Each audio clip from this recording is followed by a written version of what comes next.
নমস্কার, মধুমিতা হোম কিচেনে আপনাদের সবাইকে স্বাগত। শীতকালে বাঙালির খুব প্রিয় খাবার মটরশুঁটির কচুরি, সাথে মটরশুঁটি দিয়ে নতুন আলুর দম। মটরশুঁটি দিয়ে নতুন আলুর দম আমি কিভাবে বানাই সেটাই আজ আমি আপনাদের সাথে শেয়ার করব। চলুন তাহলে দেখে নেওয়া যাক আজকের রেসিপি। এখানে আমি 600 গ্রাম আলু নিয়েছি। অল্প লবণ দিয়ে প্রেসার কুকারে 4টে সিটি দিয়ে সিদ্ধ করে নিয়ে খোসা ছাড়িয়ে রেখেছি। সব আলুগুলোর গায়ে আমি টুথপিক দিয়ে এভাবে ফুটো করে নিচ্ছি। এতে আলুর ভিতরে লবণ এবং মশলা খুব ভালোভাবে ঢুকবে। 4 টেবিল চামচ সর্ষের তেল গরম করে নিয়েছি। এবার আলুগুলো দিয়ে দিলাম। অল্প লবণ আর হলুদ দিয়ে আলুগুলো খুব ভালোভাবে ভেজে নেব।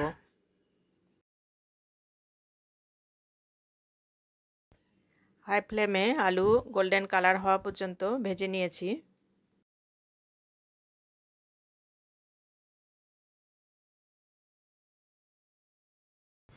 এবার আলুগুলো তুলে রেখে দেব।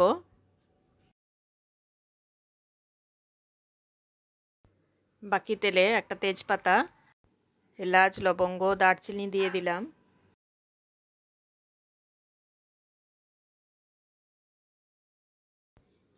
তিনটে কুচানো পেঁয়াজ দিয়ে দিলাম।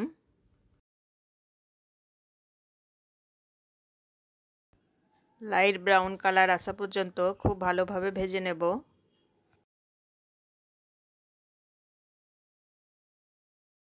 এক টেবিল চামচ রসুন বাটা দিয়ে দিলাম।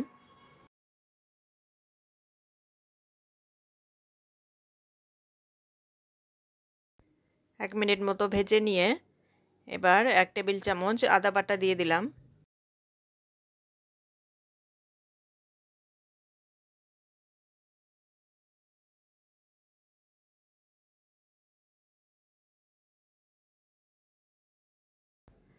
আদা রসুনের কাঁচা গন্ধটা চলে গেলে এবার বড় সাইজে 2টো টমেটো কুচি দিয়ে দিলাম।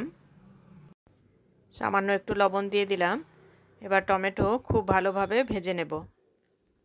টমেটো ভাজার সময় সামান্য একটু লবণ দিলে টমেটো খুব তাড়াতাড়ি নরম হয়ে যায়।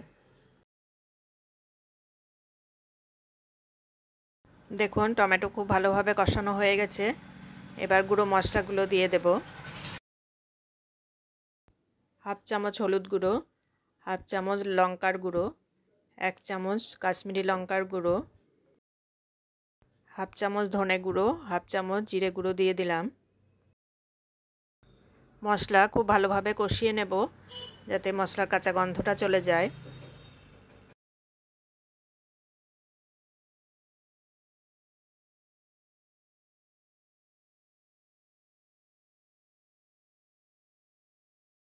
মশলা খুব ভালোভাবে কষানো হলে মশলা থেকে এরকম তেল ছাড়তে শুরু করবে।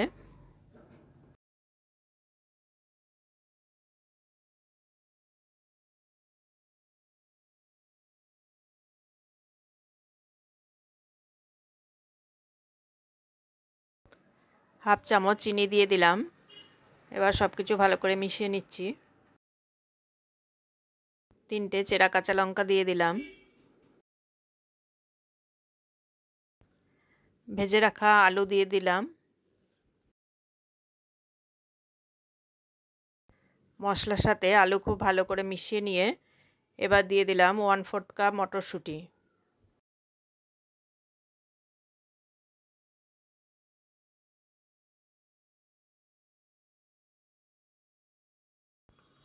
স্বাদ মতো লবণ দিয়ে দিলাম।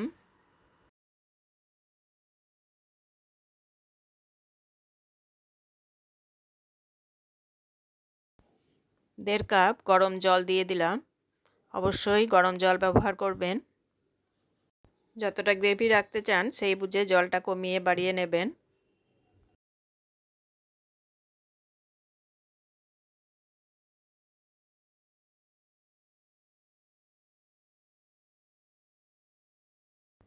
ঢাকা দিয়ে কম আঁচে 7 থেকে 8 মিনিট রান্না করে নেব।